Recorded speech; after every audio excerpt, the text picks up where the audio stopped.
The sky over the Bitterroot Valley turned the color of old iron on the third morning of November, 1876. Not the soft gray of autumn clouds, but something harder and more permanent. The kind of sky that made experienced men look at their woodpiles and count what they had left. The thermometer nailed to the post outside the Halverson cabin read 22 degrees, and it was not yet Thanksgiving. Marta Halverson stood in her doorway with a cup of coffee going cold in her hands and looked at that sky the way her father had taught her to read the horizon off the coast of Bergen. Her father had been a ship's carpenter for 30 years, a man who understood that the sea did not negotiate and did not forgive, and that the only honest response to an indifferent force was careful preparation. He had taught her to read weather, to read wood grain, to read the behavior of water under pressure. Standing in that Montana doorway, she was reading all three at once. Behind her, through the kitchen floor, accessible through a trapdoor, hidden beneath the table, and covered by a braided wool rug, lay 340 cubic feet of bone-dry firewood, split lodgepole pines stacked in rows with 6-inch gaps between each piece, resting on a ventilated clay floor. 5 feet beneath the frozen ground of the Montana Territory, every log as dry as the day she had split it, every piece ready to burn clean and hot. Not one person in the Bitterroot Valley knew it was there. That would change in 6 weeks.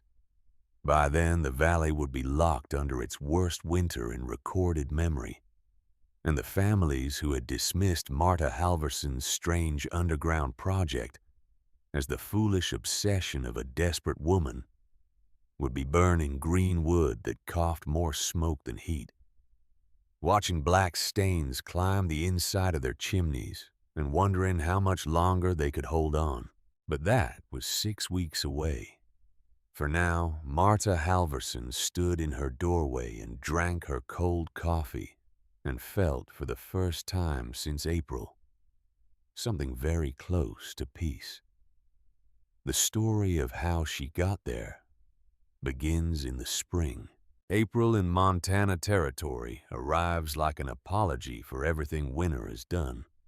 The snow pulls back from the south-facing slopes, first revealing dark soil that steams in the early morning sun. The creeks run fast and cold with snowmelt. The cottonwoods along the river bottom begin to show the first cautious green. For homesteaders who had survived their first full Montana winter, April felt like a pardon. For Marta Halverson, April of 1876 arrived as a disaster. It happened on a Tuesday, the kind of ordinary Tuesday that does not announce itself as a day that will change everything. Gunnar Halverson had been plowing the eastern fields since early morning, working the team of horses through soil that was still cold and resistant. He was a careful man with animals patient in the way of men raised around livestock, and the horse that spooked should not have spooked. Later, Marta would wonder if it had been a ground squirrel or a hawk's shadow crossing fast over the furrow, or simply one of those moments of animal panic that have no explanation and no warning. The horse lunged sideways. The plow handle caught Gunnar across the chest and knocked him backward. He went down between the traces, and when the horse dragged forward another 3 feet before stopping, the plow wheel passed directly over his left leg, just below the knee. She heard him shout from inside the cabin. Not a cry of surprise, something lower and more serious than that. Marta had helped her father set a broken spar on a fishing vessel when she was 14 years old, working in the dark hold of a boat that smelled of salt and tar, while her father guided her hands and told her in a quiet voice exactly what to do. She had never forgotten the lesson. Bone was not so different from timber. It wanted to be straight. It wanted to bear weight evenly. What you did in the first hour mattered more than anything that came after. She set Gunner's leg herself, working on the kitchen floor with a bottle of whiskey and 2 lengths of straight pine board and strips torn from a flour sack. Owen, 12 years old and already tall enough to be useful, held his father's shoulders. Clara, 8 years old and frightened in the careful way of children, who were trying very hard not to show it, stood in the doorway and handed her mother what she asked for without being asked twice. Gunner did not make a sound while she worked, which told her the break was bad enough that the pain had moved past the point where shouting helped. Afterward, she sat on the floor beside him and looked at what they had and made her accounting honestly, the way her father had taught her to account for a ship's provisions before a long passage. 160 acres of homestead claim in the Bitterroot Valley, filed with the Territorial Land Office in the summer of 1875. A cabin that Gunner had built the previous fall, solid enough but not finished, with gaps at 3 of the 4 top corners where the logs had not yet fully settled and the caulking had cracked in the winter freeze. A kitchen garden that was not yet planted. A root cellar that held the last of the previous autumn's potato crop, maybe 60 pounds, and 4 jars of preserved plums. 2 cords of split firewood stacked against the north wall of the cabin, under the overhang where Gunner had managed to get them before the accident. 2 cords. That was not enough to get through a Montana winter. Not by half. And Gunner would not be working until late summer, at the earliest. She sat on that kitchen floor for a long time after she put the children to bed, listening to the creek run fast outside and thinking about the mathematics of survival. The nearest neighbor was 4 miles east. The settlement of Stevensville was a full day's ride south. The trading post at the crossroads kept irregular hours and charged accordingly. She was thinking about firewood when she heard it. The memory of her father's voice from a winter evening in Bergen when she was perhaps 9 or 10 years old, sitting by the stove in their small house above the boatyard, while her father described the construction of a cargo hold designed to keep its contents dry through North Atlantic crossings. The secret, he had said, was never to fight the water. Water was stronger than wood, stronger than iron, stronger than good intentions. The secret was to give it somewhere else to go. She did not sleep much that night, but by morning she had the outline of a plan. The man who arrived 3 weeks later to express his condolences and his offer of assistance was Aldrich Drummond, who had homesteaded in the Bitterroot since 1868 and had survived 8 Montana winters. He had buried his first wife after pneumonia took her in the winter of 1873 and had rebuilt his operation alone until he found a second wife. In 1875, a woman from Illinois who had come west with her brother's family and stayed when her brother hadn't. Aldrich was not a cruel man or a foolish one. He was the kind of man the frontier produced in quantity, competent, cautious, deeply suspicious of anything that deviated from established practice, and certain that his own survival was proof that his methods were correct. He rode up on a bay horse on a morning when the apple tree behind the cabin was just coming into blossom, and he had the look of a man who had been thinking about what to say on the ride over. He said that he was sorry about Gunner's leg. He said that he had spoken with the Hendricks family and the Vance family, and that Between the three households, they could spare enough firewood to see the Halversons through the winter, without any trouble at all. He said this was what neighbors were for, and he said it with the quiet confidence of a man who had needed help once and received it, and felt that the moral architecture of the frontier was well served by such arrangements. Marta listened to all of this standing in her doorway, arms crossed. And when he was finished, she thanked him clearly and told him just as clearly that she would not be needing the firewood. Aldrich Drummond looked at her the way a man looks at a person who has said something that doesn't compute a small pause while the information rearranges itself into something comprehensible. Then he looked past her into the cabin where Gunnar was visible sitting in the chair by the window with his leg elevated on a crate, and then he looked back at Marta. He said, "Mrs. Halverson, with Gunnar laid up, you cannot manage this place alone." She said, "I am managing it fine, Mr. Drummond. Thank you for the offer."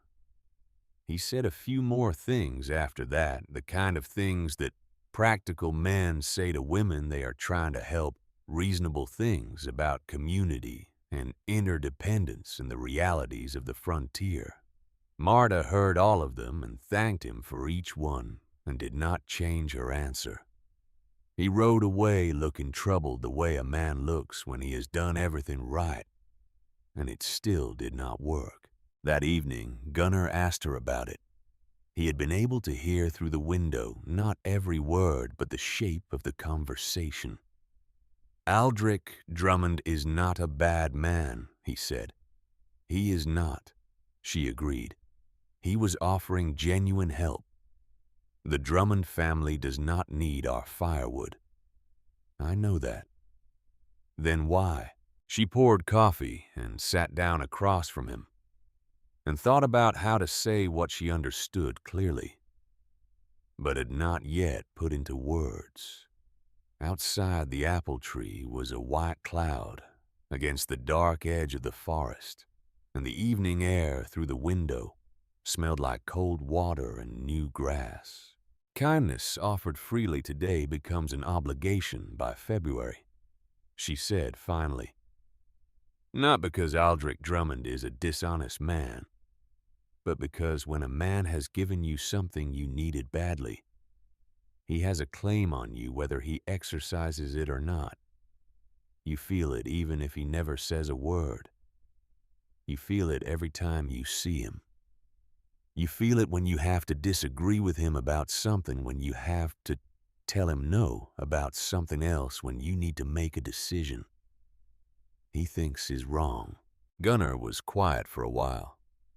"You have thought about this before," he said. "I thought about it all winter in Minnesota," she said. "Watching the women in the boarding house thank the men who paid their rent late. Thank them for the privilege of owing a debt they could never repay on any honest ledger." Gunnar did not say anything more about it that night. But in the morning when she told him her plan, he listened all the way through without interrupting, which, from Gunnar Halverson, was its own form of serious attention. The plan was this. The cabin sat on a foundation of fieldstone pillars 18 inches off the ground in the Norwegian style that Gunnar's father had built back in Telemark, and that Gunnar had replicated here. The elevation was practical. It kept the floor joists off the wet ground, allowed air to circulate beneath the floor. In summer, prevented the frost heave that would crack a slab foundation in Montana winters. The space beneath the cabin was just dirt and darkness, occasionally visited by the chickens when they wanted shelter from hawks. But that space was dry. She had crawled under there herself in March to retrieve a laying hen that had decided the darkness suited her, and she had noticed that the ground beneath the cabin was as dry as powder, even after 2 weeks of spring rain. The overhanging eaves and the natural southward slope of the land carried water away before it could pool beneath the structure. Marta intended to excavate a chamber beneath the main room, 6 feet wide, 12 feet long, 5 feet deep. She would shore up the fieldstone pillars as she worked, leaving a 3-foot margin around each one. She would create access through a trapdoor, cut into the kitchen floor. She would line the ventilation shafts with river rock to prevent collapse. She would build the trapdoor herself from salvaged lumber insulated with wool batting between 3 layers of pine board sealed at the edges with strips cut from a worn saddle. She would fill that chamber with firewood, enough to last a Montana winter no matter how long it ran. "You are going to dig a hole under our house," Gunnar said. "Yes. Alone. Owen will help with the hauling." He looked at the ceiling for a long moment. Then he said, "Your father would understand the ventilation system." It was not quite approval, but it was enough. She began in the 3rd week of May when the ground had fully thawed and the spring mud had dried enough to hold a shape. The work began simply. She moved the kitchen table, pulled back the rug, and used a narrow-bladed handsaw to cut a rough opening in the floor between 2 joists. The first bucket of dirt came up dark and loose, smelling of iron and old leaves. She climbed back down, moved 2 feet deeper, and filled another bucket. Owen rigged a pulley system from a roof beam, a length of rope, and a wooden hook he carved himself on a rainy afternoon.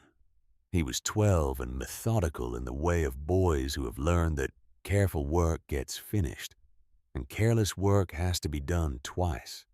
Each bucket of dirt came up the rope was emptied onto the growing pile at the base of the slope behind the cabin, and went back down.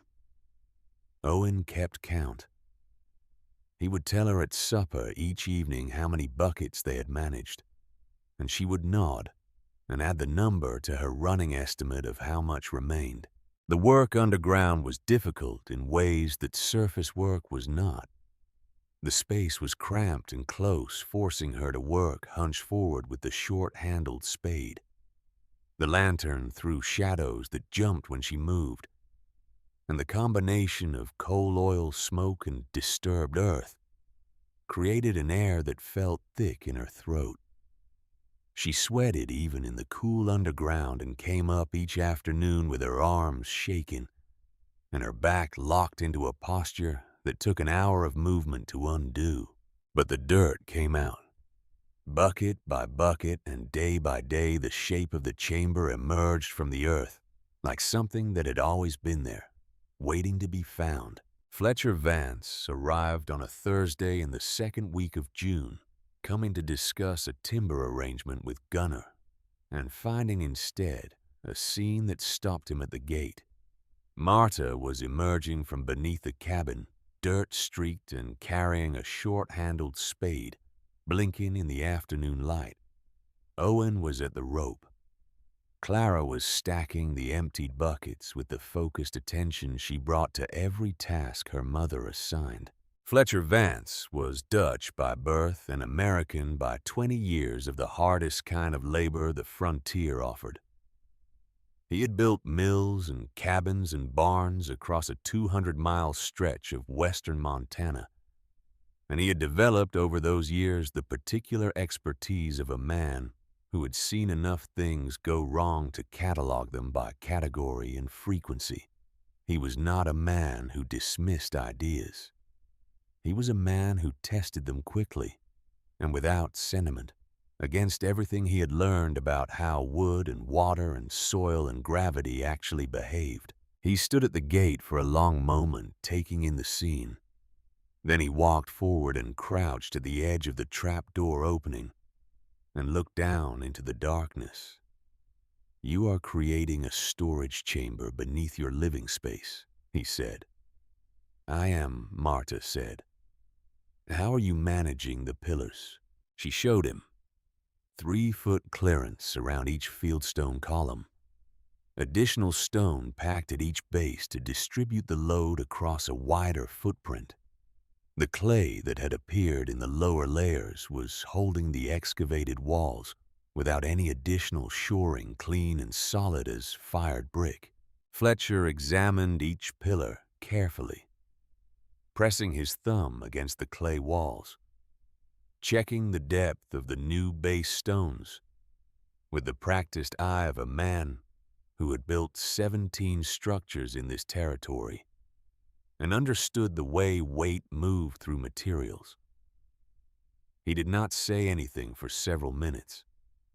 Then he said, "The structure is sound. I'll give you that." "But," Marta said, "but you are planning to store firewood in here." "I am. Wood stored underground absorbs moisture. In 6 months, you will have 300 cubic feet of wet firewood that burns like green logs pulled from the river. The structural work is fine.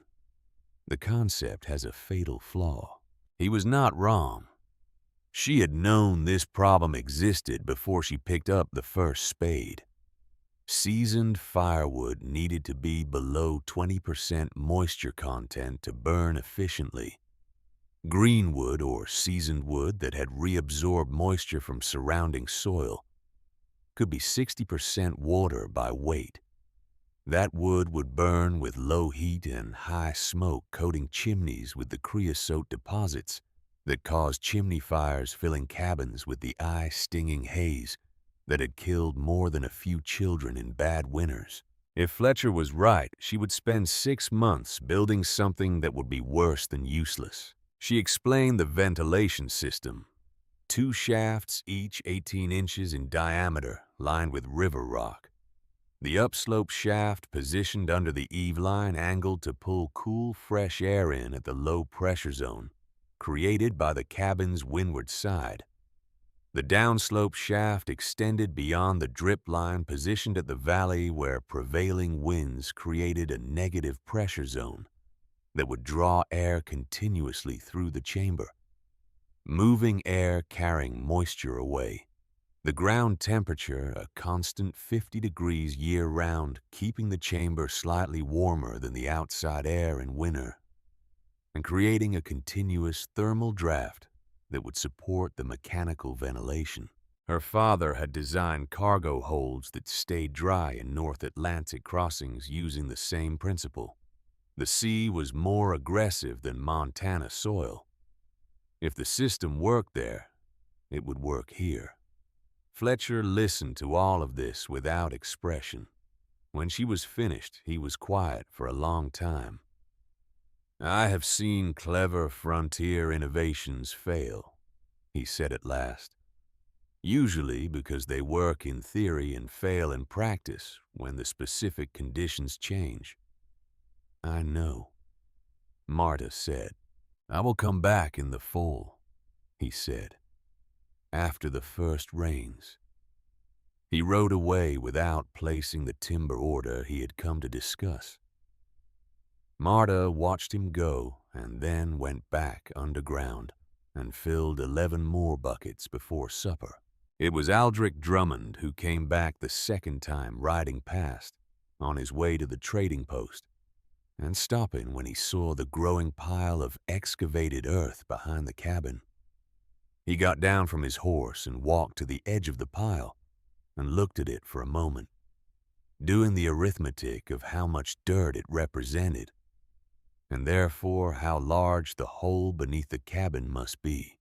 He said, "Ingrid, that is your foundation you are digging under. The pillars are reinforced," she said, 3-foot clearance around each one. "Fletcher Vance examined the structure last week. Fletcher Vance thinks it will work. Fletcher Vance thinks the structure is sound. He has reservations about moisture. He is not the only one." Aldrich looked at the trapdoor opening, then at the pile of dirt, then at Owen standing at the rope. "You could build a proper external woodshed for a quarter of this labor." "An external shed needs lumber I cannot afford to buy," Marta said. "It needs a roof that will leak. It needs a foundation to keep the wood off the ground. And even with all of that, it sits above ground where temperature swings and wind and ice will work against it every day of the winter. And this will not have those problems. The ground holds 50 degrees year-round. No wind, no rain, no freeze-thaw cycles cracking the structure. The same principles that keep a ship's hold dry in the North Atlantic. Aldrich looked at her for a long moment. He was a man accustomed to being the most knowledgeable person in a conversation about frontier conditions and the experience of finding someone who had thought harder about a specific problem than he had was visibly unfamiliar. "I think you are making a mistake," he said. "You may be right," she said. He got back on his horse and rode on to the trading post. Marta went back to work. The discovery came on a Wednesday in the third week of June, and it nearly ended the project before the chamber was half finished. She had been digging for 2 hours in the morning session, working the spade into the compact earth at the deepest corner of the chamber, when the blade hit something that was not dirt, not stone, not root. Something that resisted the spade with a flat, solid resistance that sent a vibration up her arms and stopped her cold. She brought the lantern close and looked at what she had found. Clay, not the loose, dark soil of the upper layers, not even the denser subsoil she had been working through for the past week. This was a different material entirely. A true clay layer the color of old rust, dense and homogeneous, and so hard that the spade had barely scored it. Her first thought was that the excavation was finished, that she had hit an impenetrable layer that would prevent her from reaching the depth she needed, that all of those buckets of dirt and all of those afternoons of cramped and aching labor had produced a chamber too shallow to be useful. She sat on the floor of the unfinished chamber in the lantern light for a long time, breathing the close underground air, and thought about what her father had told her about the clay seams in the harbor bottom at Bergen, how the old boat builders had learned to read them, how what looked like an obstacle was sometimes a foundation. She pressed her thumb into the clay wall. It left a clean impression. She pressed harder. The clay held the shape exactly, no crumbling, no cracking, no sign of any tendency to collapse. She dragged the spade blade across the surface. It left a groove as clean as if she had cut it with a knife, the edges sharp and stable. She climbed out of the chamber and sat in her kitchen for an hour, with a cup of tea, thinking. Then she climbed back down and began working the clay with a flat-bladed tool, instead of the digging spade, shaping rather than excavating, learning what the material would allow. What she found was extraordinary. The clay worked like soft stone under the flat blade, shaped cleanly, and held its form. The walls she carved from it were as smooth as plastered surfaces with a slight natural sheen where the blade had compressed the material. The clay would not absorb water from the wood. It would not crack in the temperature differential between underground and surface. It was, in fact, precisely the material she would have specified if she had been able to choose the soil composition herself. Fletcher Vance's primary concern had been moisture absorption from the surrounding earth. The clay walls answered that concern completely. The material that had looked like a dead end was the solution to the project's central engineering problem. That evening, she told Gunnar about it. He listened from his chair legs still elevated with the particular stillness of a man hearing something that is rearranging his understanding of the situation. When she finished, he was quiet for a moment. Then he said, "My father-in-law would recognize what you found." It was the first time since the accident that he had spoken of the project in a tone that was not careful neutrality. There was something in it that was not quite pride, and not quite apology, but contained elements of both. Marta said he would have known before he started digging. You knew, Gunnar said. You just did not know you knew until you found it. Nora Calloway arrived in the second week of July, coming across the valley on a horse that moved with the easy confidence of an animal that had covered this ground many times. Nora was 38 years old and had been widowed 5 years earlier when her husband Patrick had broken through thin ice on the river and drowned before anyone could reach him.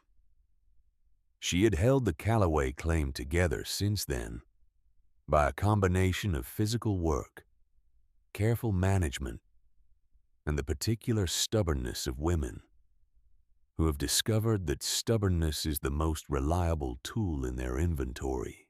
She sat at Marta's kitchen table and drank coffee and looked at the trapdoor set flush in the kitchen floor, its seams invisible beneath the tight-fitted boards. The braided rug pulled back to show the work. You cut a hole in your floor, she said. I did. That is a cold spot in the worst possible place directly beside where your family cooks and eats. It will be triple layered with wool batting between the boards and leather stripping around the edges for seal. When I am done, it will be better insulated than your front door. Nora considered this. She was a woman who evaluated claims against evidence rather than authority, a habit she had developed partly by necessity and partly by temperament. Show me, she said. Marta showed her the construction of the trapdoor. In progress, the 3 layers of salvaged pine board, plain to fit. Flush the batting cut from a moth-damaged quilt. The leather edging cut from a worn saddle she had purchased for 50 cents at the trading post. She showed Nora the ventilation shaft openings, the clay walls, the reinforced pillars, the way the slope of the chamber floor directed any water intrusion naturally toward the downslope vent. Nora examined all of it with the focused attention of a woman who understood what she was looking at. Why are you really doing this? She asked at last, not accusingly, with the directness of a woman who had found that straightforward questions were more efficient than careful ones. Marta thought about several different answers before she chose the honest one. I need to know that this family can survive without asking anything from anyone, she said. Not because our neighbors are bad people, because I need to stand in this valley without owing anything I cannot repay on my own terms. I need to know that I built that, not that someone gave it to me. Nora was quiet for a moment. Outside, the summer creek ran loud over its stones, filling the silence between them with the sound of water going somewhere. I understand that, Nora said finally. And from Nora Calloway, that was not a small thing to say. By the middle of August, the excavation was complete. The chamber measured 12 feet long by 6 feet wide, reaching 5 feet at its deepest point and tapering slightly at the ends, where the clay layer had determined the final shape. The floor was sloped at a 3-degree angle toward the downslope ventilation shaft, enough to encourage any moisture to drain naturally outward. The walls were smooth clay, the color of old brick holding their form without any additional support. The 4 fieldstone pillars stood in their reinforced bases, each one seated on a spread of carefully fitted stones that distributed the load across a 3-foot circle. The ventilation system functioned exactly as her father's Bergen principles had predicted. Marta tested it on a warm August afternoon, carrying a damp piece of cloth underground and suspending it from a hook she had driven into the clay ceiling. She left it for 3 days. When she retrieved it, the cloth was completely dry. Not merely drier, completely dry. The constant movement of air through the chamber had wicked the moisture away as effectively as hanging the cloth in open sunlight. She sat in the finished chamber for a long time that afternoon alone in the cool, clay-smelling dark, with the lantern casting its warm circle on the smooth walls, listening to the faint whisper of moving air through the ventilation shafts.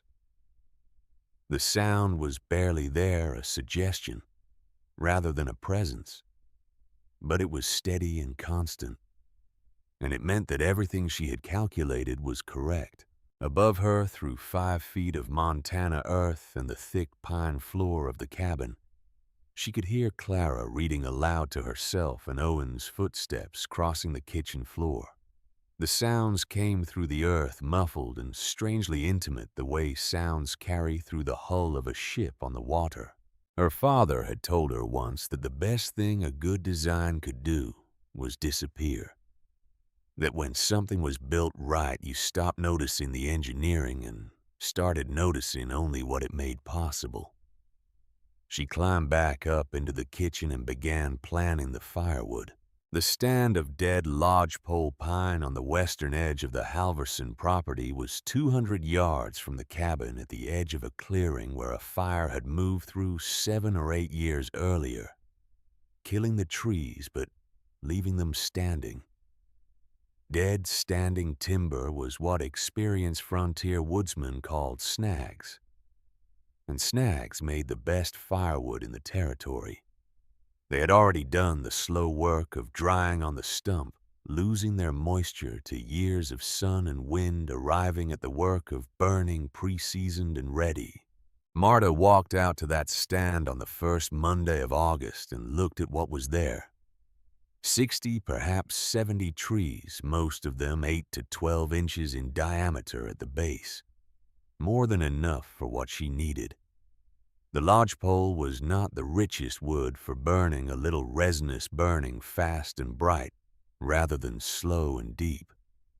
But it split cleanly along a straight grain, and it was here on her land already dried, needing only to be taken down and cut and split and holed. She needed 4 full cords before winter. Each cord was 128 cubic feet of stacked wood. 4 cords meant roughly 500 pieces of split timber at average size, not counting the kindling splits that would go on top of each stack. She had from early August until the first heavy snow, which in the Bitterroot Valley could arrive as early as mid-October. She had at most 10 weeks. Marta had swung an axe before. She had helped her father in the Bergen boatyard splitting timber for repairs, learning the way the grain ran and the way the blade needed to follow it rather than fight it. But that work had been occasional and purposeful, an hour here and an afternoon there. What she was about to attempt was sustained heavy labor at a volume that most men would have found ambitious. She set up the splitting area near the closest snag and began. The rhythm developed over the first week. Up before dawn to start the stove and feed the animals. Breakfast for Owen and Clara, while Gunnar supervised the children's lessons from his chair. Out to the woodlot by 7 while the morning was still cool enough to make the work bearable. Set around on the chopping block. Read the grain. Raise the axe to the full extension of both arms. Bring it down. When the split was true, when the axe followed the grain perfectly, and the wood gave way along its natural seam, the sound was a clean crack like a rifle shot, and the 2 halves fell apart as if they had always wanted to separate. When the split was off, when she was tired or the grain ran crooked, the axe stuck in the wood with a dull thud and had to be worked free. She learned to read the rounds before she set them on the block, the same way her father had taught her to read a plank of timber. before deciding where to cut. She learned which cracks in the end grain indicated a clean split and which indicated hidden knots that would deflect the blade. She learned to adjust her grip and her stance for different sizes to let the weight of the axe do the work, rather than forcing it with her arms. Owen hauled the split pieces in a handcart to the trapdoor, where Marta would descend in the afternoons and stack them in the chamber below. Clara, 8 years old and possessed of an organizational intelligence that Marta recognized as her father's, developed a system for stacking the smallest pieces that maximized the available space in the corners of the chamber, while leaving the 6-inch air gaps between rows that kept the air moving. The days were long and the work was heavy, and the temperature in the wood lot climbed past 90 degrees through the first weeks of August. Marta drank water steadily through the morning, paused at noon for shade and food, returned to the splitting until the light began to fail. Her hands blistered in the first week and bled in the second, and began to develop the dense, layered calluses that real physical labor builds over time. Skin that is no longer skin, but something harder and more useful. Her shoulders ached every evening with a deep, muscular fatigue that sleep only partially cured. Every morning she woke feeling as if her arms were carved from green wood, stiff and reluctant. She had learned in her father's boatyard that this feeling was not an indication of damage, but of adaptation. The body rebuilding itself stronger than before. She trusted the feeling and went back to work. Gunnar watched from the cabin window on the mornings when the pain in his leg allowed him to sit up, and she knew without being told that the watching cost him something. He was not a man who had ever needed to be managed or accommodated in his own household, and watching his wife do the work that belonged to him while he sat in a chair by the window was a particular kind of difficulty that no amount of practical logic could entirely resolve. She did not try to resolve it for him. That was work he had to do himself. Reverend Calhoun Pratt arrived on a Thursday in the second week of September, which was the day Marta finished the 3rd cord of wood and allowed herself to believe that the 4th was possible. He was a big man, Reverend Pratt, carrying the physical remnant of the military career he had concluded at Appomattox in 1865, broad through the chest and shoulders with a bearing that had never quite shed the posture of a Union chaplain, addressing soldiers who were about to march into something terrible. He served a circuit covering 4 settlements across 200 miles and arrived wherever he arrived without advance notice, which he had long ago decided was the truest test of a congregation's genuine character. He came around the side of the cabin and found Marta setting a round on the chopping block. Gunnar was nearby, sitting on a stump rather than a chair, which indicated his leg was healing faster than the bone setter from Stevensville had predicted. Owen was loading the handcart. Clara was reading in the doorway. Reverend Pratt stood and watched for a moment, and then he spoke. He said what men of his particular formation and generation said when they found a woman doing work they had categorized as belonging to men. He said it not from cruelty, but from a genuine conviction formed over many years of theological study and frontier observation, that the arrangement of labor along the lines of sex was part of a divinely ordered structure whose disruption led to consequences he had witnessed personally and cataloged carefully. He spoke about natural order. He spoke about the complementary nature of male and female capacities. He spoke about the importance of maintaining the distinctions that God had established for good reasons that might not always be immediately apparent. He was not wrong that what he saw was unusual. He was wrong about what it meant. Marta set the axe down on the chopping block with a deliberateness that silenced him mid-sentence, and she looked at him with an expression that was not anger. It was something cooler than anger, something more final. "Reverend," she said, "Montana Territory does not care about natural order. It cares about one thing, whether you will be warm in February." Pratt opened his mouth to respond. Before he could, Gunnar spoke from his stump.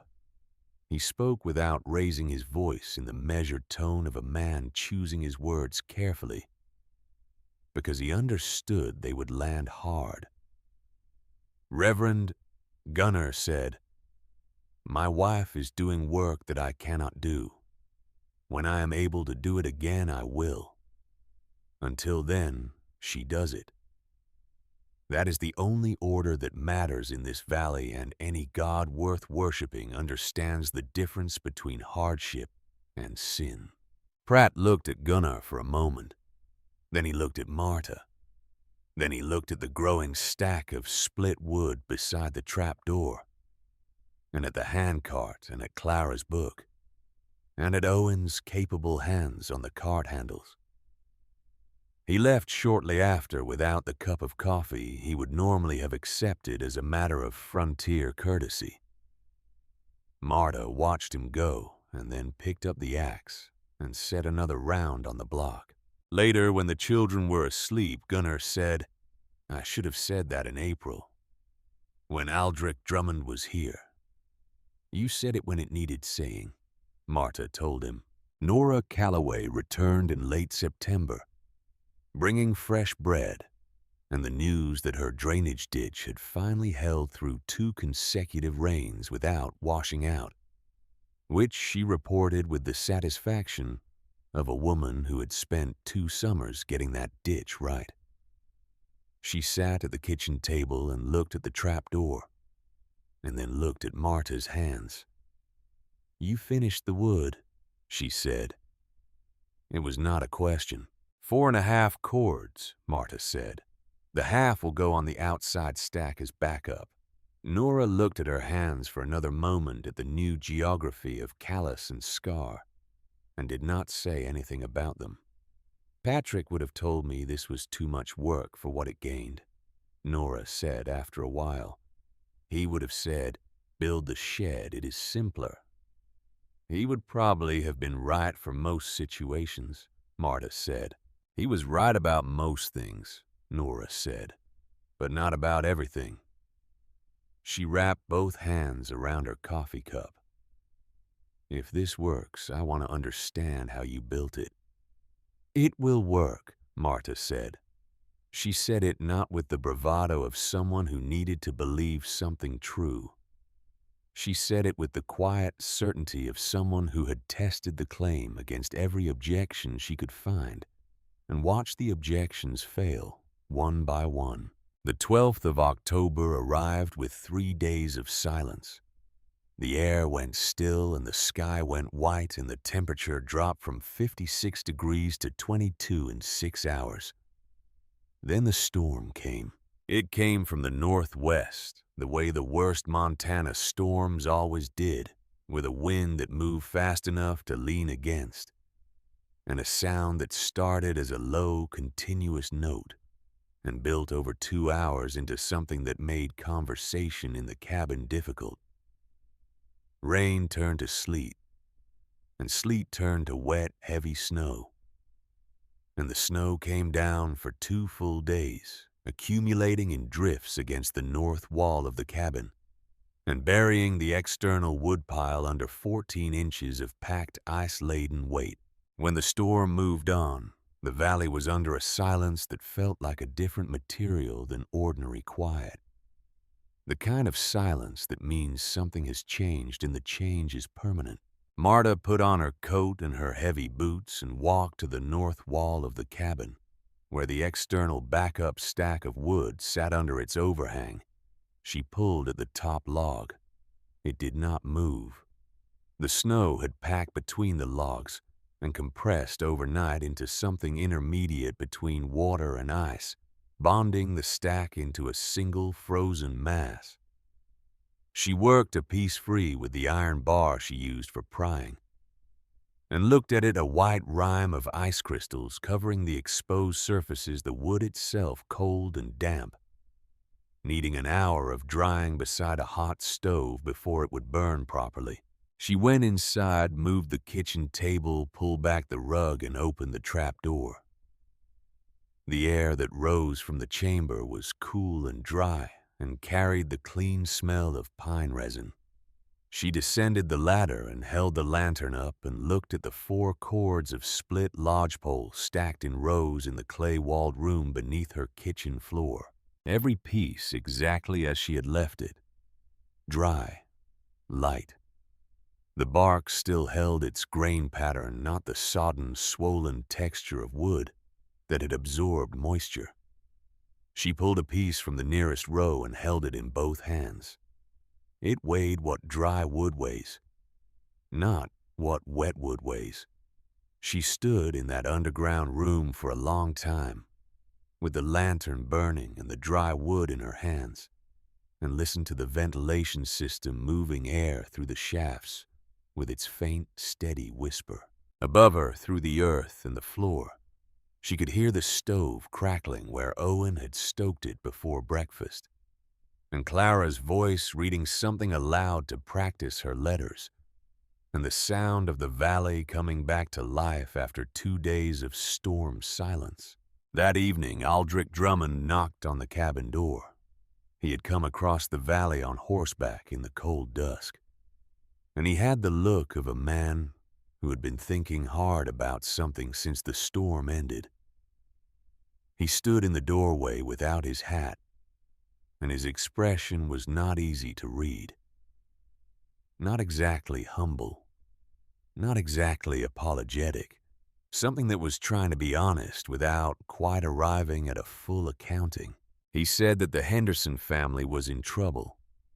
3 children, the youngest not yet 3 years old. Their external woodpile had frozen solid during the storm, and they had been burning green wood from the edge of the creek-bottom wood with so much moisture in it that it produced more smoke than heat. And the youngest child had been coughing hard since the previous night from the smoke. He said this looking at the floor, not at Marta. She knew what it had cost him to come here. She understood precisely, and without any satisfaction, what it meant for a man like Aldrich Drummond to stand in the doorway of a woman he had repeatedly told was making a mistake on the evening after the storm that had proven him wrong, and ask for help. She made her calculation quickly and honestly. The chamber held 4 cords. 1.5 cords was the minimum she needed to guarantee the Halverson family through a winter that could last until late March. That left 2.5 cords as margin. The Henderson family, 3 adults and 3 children, would need perhaps 3/4 of a cord to get through the worst of the season if they were careful. The margin was enough. She did not say any of this aloud. She got her coat and her lamp and led Aldrich Drummond around the cabin to the trap door, and she opened it and went down and started passing up wood.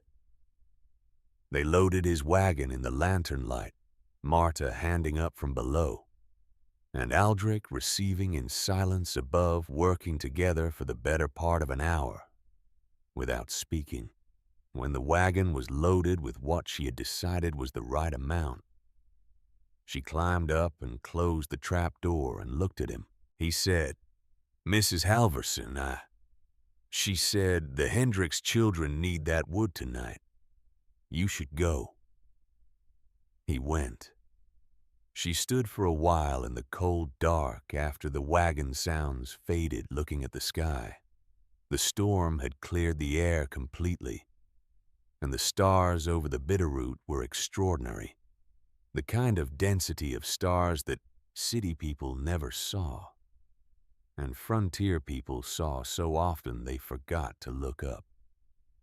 She went inside and told Gunnar what she had done. He said, "How much margin do we have?" She told him. He was quiet for a moment. Then he said, "Your father would have done the same." She thought about that for a while.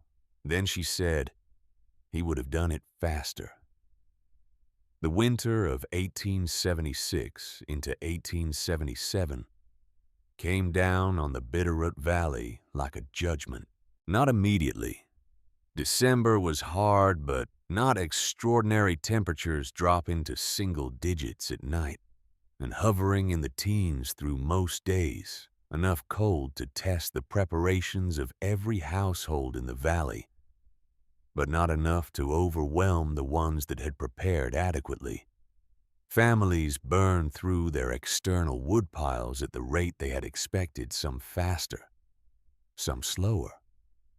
And most arrived at Christmas with enough reserve to feel cautiously optimistic about what remained of the season. Then January arrived. On the 4th day of January, the temperature dropped from 15 degrees to -20 in 8 hours. On the 12th, it dropped further to -31. On the 19th, which would be remembered by every family in the valley as the day, the valley nearly broke the thermometer outside the Halverson cabin, registered 43 degrees below zero at 6 in the morning and climbed only to 32 below by mid-afternoon. It stayed below zero for 28 consecutive days. This was something different from ordinary Montana cold. This was the kind of cold that had agency, that found the gaps in every structure, that crept through the chinking in the cabin walls and pooled near the floor and made the air at knee height 10 degrees colder than the air at shoulder height. This was the cold that froze water in a cup on a table 6 feet from a burning stove. The cold that made horses breathe clouds that hung in the air like small weather systems, and made the cottonwoods along the creek crack with sounds like rifle shots in the night. The external wood piles across the valley had been deteriorating since October.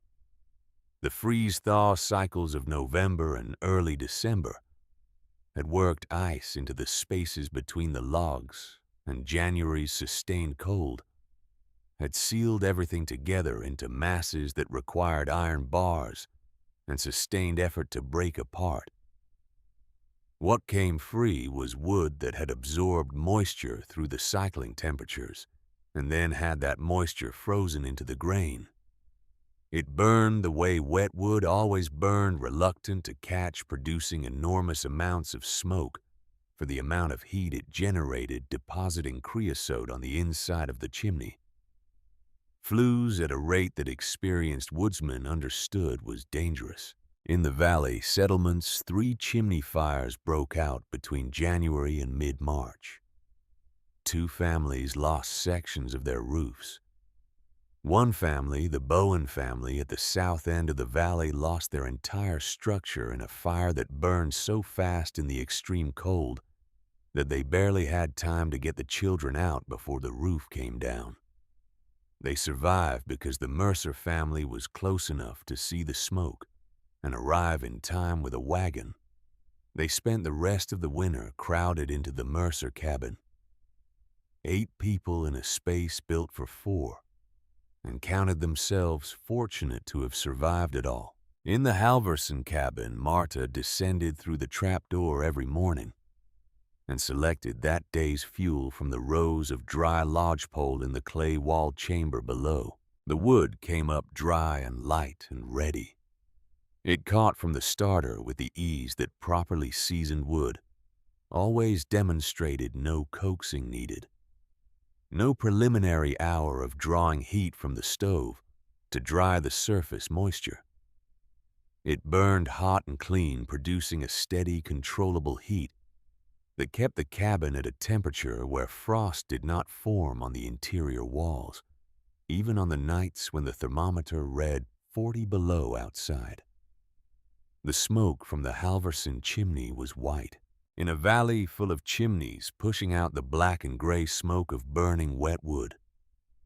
The smoke from the cabin at the Halverson claim was white and clean, the color of steam rather than combustion. The visual evidence of wood burning at the temperature it was designed to burn at. Aldrich Drummond noticed it first.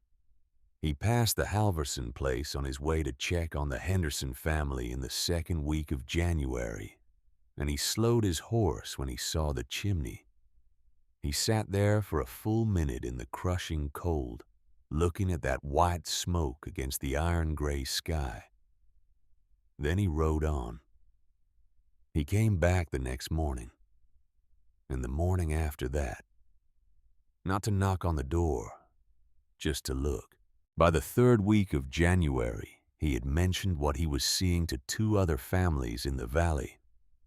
Not as a compliment to Marta Halverson, not yet, but as a factual observation that he could not square with his previous assessment of her project. The white smoke was evidence that something was working the way it was not supposed to work. And Aldrich Drummond was enough of a practical man to let evidence revise his conclusions, even when the revision was uncomfortable. Other men and women began to slow their horses at the Halverson place on their way past, standing in the extreme cold at the side of the road, looking at the white chimney smoke with the particular expression of people watching something that contradicts what they thought they knew. Marta did not know she had become a landmark. She was too busy managing the household through the coldest sustained period she had experienced in her adult life, making sure the water barrels inside the cabin stayed above freezing, making sure the children wore their warmest layers even indoors, managing the stove through the night in 4-hour shifts so the fire never dropped low enough to allow the internal temperature to fall dangerously. Gunner's leg had healed enough by December that he could manage carefully around the cabin, and he took the night shifts with a steadiness that she had always known was in him and was glad to see returned. They moved through the worst days of January with the calm efficiency of a household that had prepared for exactly this. Fletcher Vance arrived in the second week of February on a day when the temperature had climbed to a relative warmth of -4 degrees, which felt almost manageable after 3 weeks of -30. He came on horseback from the mill to the north, riding through snow that was dry and powder fine from the sustained cold. And he came without sending word ahead, as he always did when he was coming to evaluate something, rather than to socialize. Marta saw him from the window and put water on to boil for coffee. He knocked and came in and stood for a moment in the kitchen warmth, with the cold radiating off his coat. And he looked at the trapdoor in the floor, the way a craftsman looks at work. He wants to examine honestly. "May I?" he said. She gave him the lantern. He went down through the trapdoor, and she heard him moving in the chamber. Below the sounds of a careful man working his way around, a space methodically checking surfaces, testing the ventilation shafts with his hand, examining the wall construction, pulling pieces from the stacks to test their weight.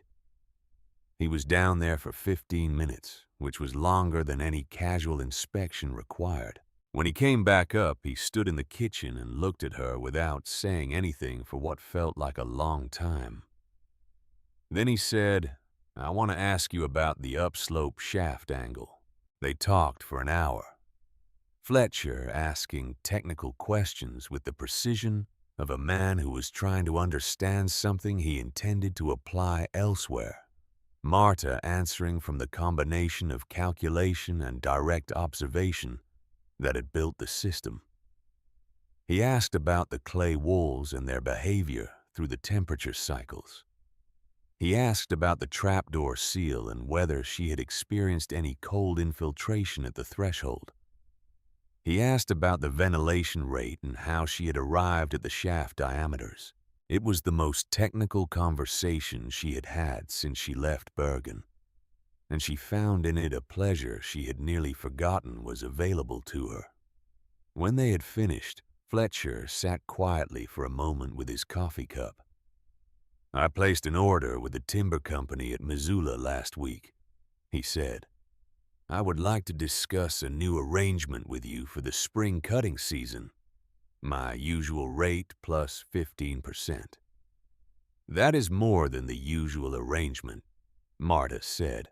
"It is a fair rate for timber from a well-managed claim," Fletcher said. He looked at his coffee cup. "I told you I would be wrong about your ventilation system. I was wrong. The rate reflects that."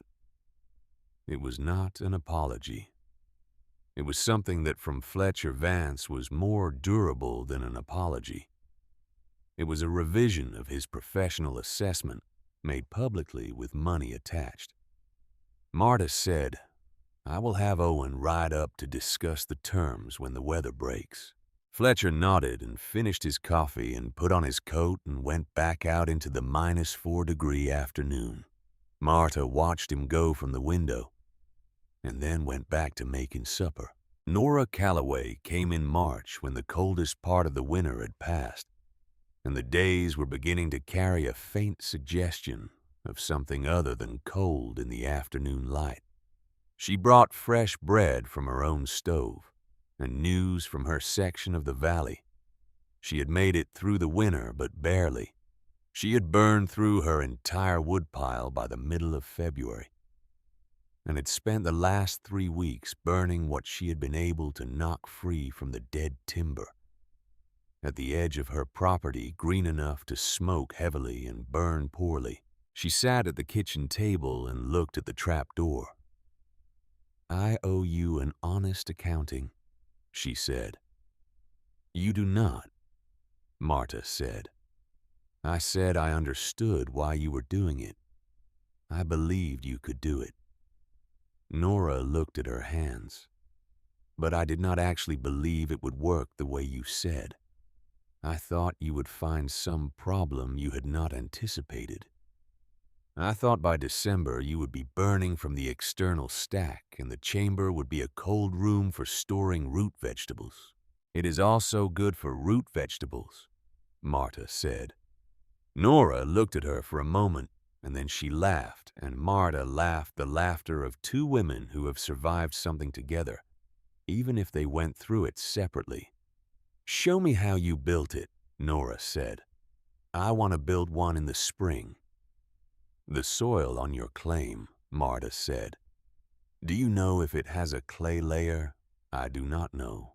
You will need to dig a test hole before committing to the excavation. I can show you what to look for." All right. They spent the afternoon at the kitchen table with a piece of paper and a stub of pencil.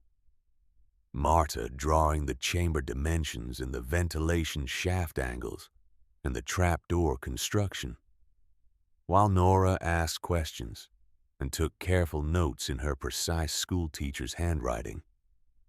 Clara sat at the end of the table doing her arithmetic and occasionally offering an observation about the stacking system that was more useful than any adult had a right to expect from an 8-year-old. When Nora left in the late afternoon, she stopped at the door and turned back. "Patrick would have liked you," she said. "He respected people who solved the problem in front of them instead of waiting for a better problem." Marta said, "Tell me about him sometime, when there is more afternoon." "I will," Nora said, and she meant it. Reverend Calhoun Pratt arrived in April without notice, as was his custom, on a morning when the first tentative green was beginning to show on the south-facing slopes, and the creek was running high and fast with snowmelt. He found Marta in the kitchen garden turning the soil with a long-handled fork, while Owen prepared the seedling beds, and Clara carried water from the barrel. He stood at the garden fence for a moment before she noticed him. And when she looked up, there was something in his face that she had not seen there in September, a quality of careful thought that sat differently than his usual confident authority. He took off his hat. "Mrs. Halverson," he said, "I have been thinking about something all winter." She set the fork in the soil and came to the fence and waited. He said that he had been thinking about the parable of the talents. He said that the parable's central lesson, the one he had perhaps not applied correctly in his years of circuit preaching, was not about which kinds of work belonged to which kinds of people. It was about the difference between bearing what you had been given and investing it in the world.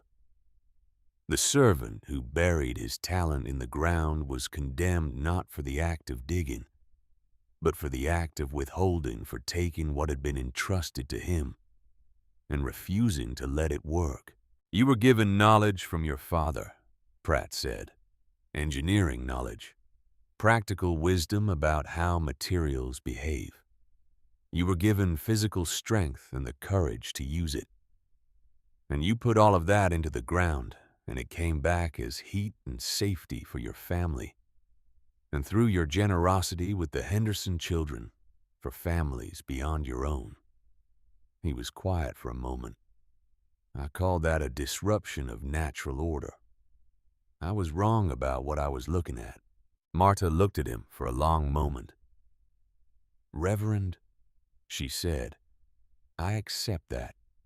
She said it simply and without any edge of triumph in it, because she understood that what he had just said had cost him something real, and that the right response to genuine revision was to receive it cleanly. He put his hat back on. "I hear you are planning to teach others how to build these storage chambers. Nora Calloway is building one this spring. Aldrich Drummond has asked me to walk his claim with him and assess the soil. The whole valley will have them before long. If the soil allows. It does not work everywhere. The Henderson place has sandy soil that will not hold the walls. I told Aldrich that before he went to tell them." Pratt nodded slowly. "You have thought about this more carefully than I gave you credit for." "I usually have," Marta said. "Not unkindly. Just honestly." He laughed at that. A genuine laugh, and the tension that had been in his face since he arrived left it. Aldrich Drummond came on a Saturday in late April, riding up to the cabin in the morning and getting down from his horse with the deliberate movement of a man who has decided something on the ride over and has no intention of changing his mind. He did not apologize. She had not expected him to, and she would not have trusted it if he had. Men like Aldrich Drummond did not communicate through apology. They communicated through action, and the action he had decided on was this. He said, "I would like you to walk my claim with me and tell me where to dig." She said, "Next Tuesday if the weather holds." He said, "I will have coffee ready." That was all. It was from Aldrich Drummond, the full accounting. The spring moved forward in the way that Montana springs did, slowly at first. And then all at once the green arriving overnight after weeks of cautious brown. The meadows going from winter pale to summer deep in days rather than weeks. The creek reached its peak flow in early May and began to drop by the end of the month. And the valley smelled of mud and growing things and the particular sweetness of lodgepole sap in warm air. Marta walked Aldrich's claim on a Tuesday and found suitable clay at 3 feet on the north side of his cabin. She walked Nora Calloway's claim the following week and found good clay at 4 feet deeper, but workable. She drew them each a plan on paper. The same plan she had executed at her own cabin, adjusted for the specific dimensions and soil conditions of their properties. She did not charge them anything. Gunnar said one evening, "You could charge." She said, "I could." He waited. She said, "Fletcher Vance is paying 15% above market for our timber. That is payment enough." By the summer of 1877, 4 households in the valley were excavating underground storage chambers. By the following summer, 8 more had added them or were planning to.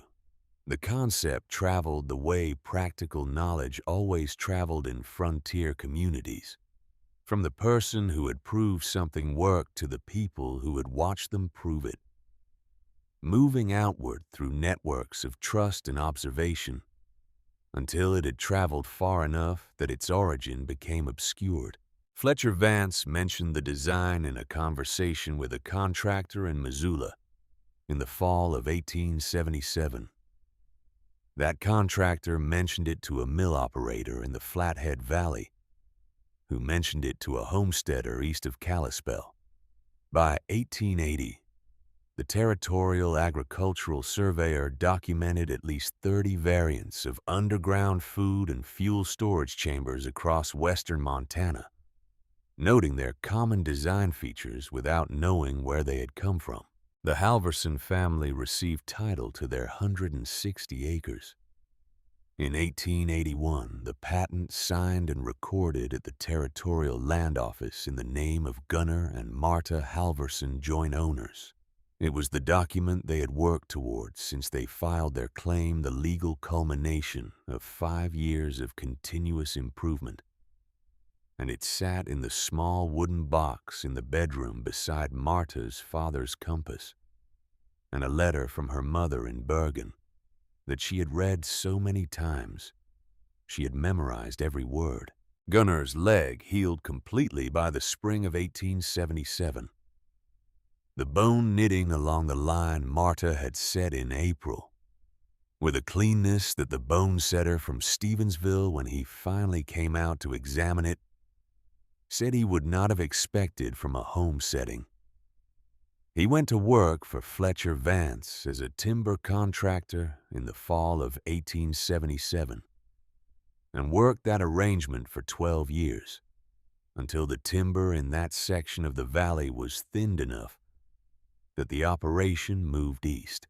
Owen Halverson enrolled at the Montana School of Mines in the fall of 1884 at the age of 20, having spent the intervening years working his parents' claim and reading every engineering text that passed through the Stevensville Lending Library. He graduated in 1888 and went to work on railroad construction across the Northern Territories, building bridges and cuts and fills across a landscape that he had learned from a very early age to read carefully before deciding what to build. His supervisors noted that he had an unusual instinct for soil conditions and drainage, an ability to look at a piece of ground and understand what it would do under load and over time. He had learned it at the end of a pulley rope hauling buckets of Montana earth up through a kitchen floor on a summer afternoon while his mother worked below.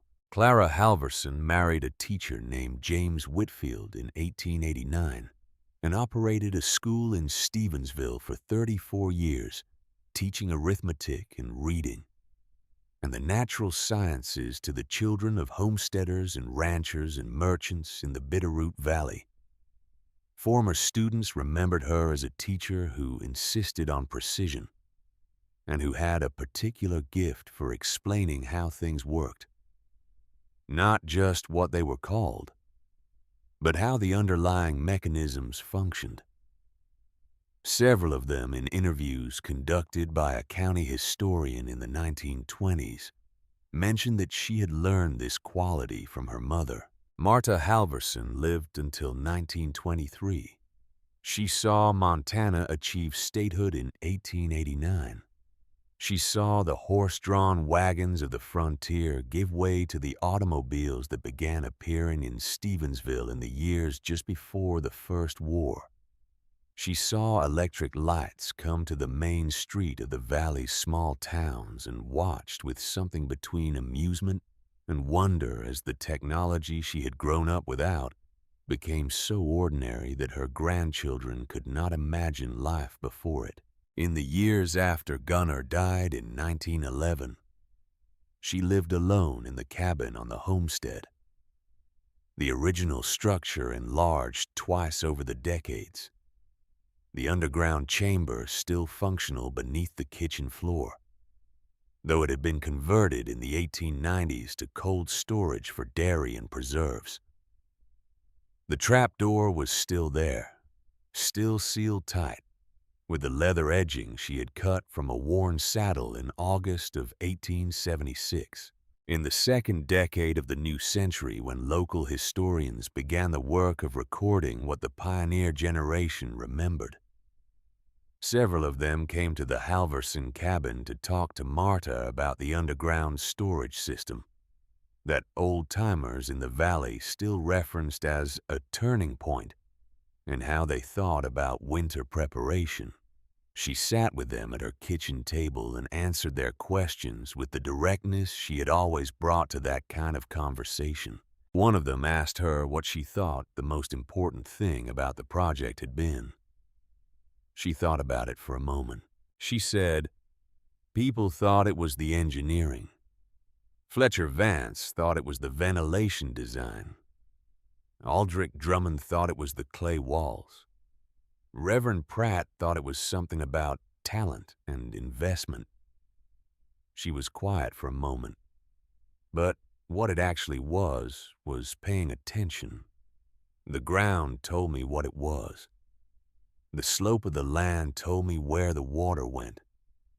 The air moving through the snag timber in summer told me about convection. My father told me about cargo holds. None of that was my invention. I just listened to what was already there and trusted that it added up to something useful." The historian wrote that down. She said, "And I was stubborn enough to dig a very large hole when everyone thought I was making a mistake." The historian wrote that down too. She died in November of 1923. 47 years after that November morning when she had stood in her doorway with cold coffee and watched the iron-colored sky over the Bitterroot and felt for the first time in many months that she had prepared enough. The cabin was eventually replaced by a more modern structure in the 1930s, and the underground chamber was filled in during that work. But before it was filled, the contractor who did the work walked through it with a lantern and stood in the smooth clay-walled room and examined the fieldstone pillars in their spread bases and the ventilation shaft linings of river rock and the precise slope of the floor. And he told his assistant that in 30 years of construction work, he had never seen a better-built room. His assistant asked who had built it. He did not know. He said, "Someone who understood what they were working with." Across western Montana and the county records of the territorial land offices in the homestead, patent files in the survey notes of the Agricultural Commission, the names of the families that built underground storage chambers through the 1870s and 1880s are documented. 30 families by 1880, 60 by 1885. More than 100 by the end of the decade spread across the mountain valleys of a territory that had learned household by household that the most effective answer to a Montana winter was not to fight it but to use what the ground itself offered. None of those records mention where the design came from. But in the Bitterroot Valley, among the families who had been there in the winter of 1876 and 1877, the oldest ones always knew. They knew because they had seen the smoke, white smoke clean and straight, rising from a single chimney in a valley full of struggling households on the coldest January morning. Anyone in the territory could remember the morning the thermometer read 43 below, and the cottonwood trees cracked like rifle shots in the dark. and every family in the valley burned whatever they could find and prayed for February. One chimney-white smoke, a woman standing in her doorway with coffee going cold in her hands, looking at the sky, not worried about what was coming, already through it.